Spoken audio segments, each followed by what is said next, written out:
आजच्या गोळा भातच्या रेसिपीमध्ये मी वापरला आहे स्टार फूड इंडियाचा सोना मसुरी राईस।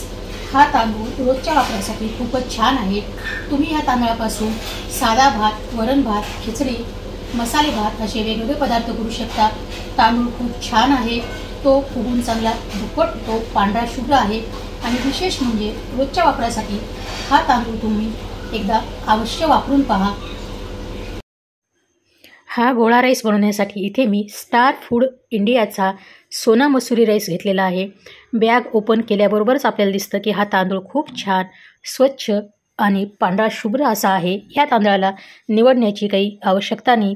1.5 वाटी तांदळासाठी इथे मी 3 वाटी पाणी गरम करायला ठेवलेलं आहे। पाण्यामध्ये एक तेजपत्ता, 2-3 लवंग, एक मोठी विलायची टाकलेली आहे, चवीनुसार मीठ। आता हे पाणी आपल्याला गरम करायला ठेवायचं आहे। पाणी चांगलं गरम झालं आहे, त्याला उकळी येऊ लागली की त्यामध्ये हे धुवून ठेवलेले तांदूळ टाकायचे आहेत। भात इकडे शिजतो आहे तोपर्यंत आपल्याला गोळे करून घ्यायचे आहे। गोळे बनवण्यासाठी अर्धी वाटी बेसन, अद्रक लसूण हिरवी मिरचीची वाटून घेतलेली पेस्ट, हळद, धने पावडर, चवीनुसार मीठ, थोडंसं लाल तिखट, थोडासा ओवा हातावर असा क्रश करून टाकलेला आहे। आता हे बेसन पिठाचं मिश्रण आपल्याला 2-3 चमचे पाणी टाकून चांगलं घट्ट असं भिजवून घ्यायचं आहे। गरजेनुसार आवश्यकतेनुसार कोथिंबीर देखील टाकलेली आहे।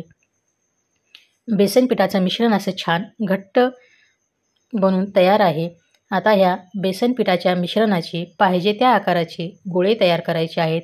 इथे मी 2 प्रकारचे गोळे तयार केले आहेत, एक लांब मुटकुळे आणि दुसरे गोल। इकडे गॅसवरती भाताला देखील चांगली वाफ आलेली आहे।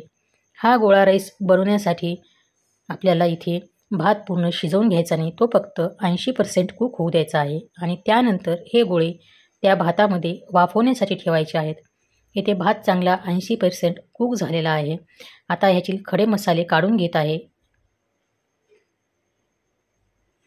आता ह्या शिजलेल्या भातामध्ये मी हे तयार केलेले बेसन पिठाचे गोळे छान असे टाकून घेतलेले आहेत।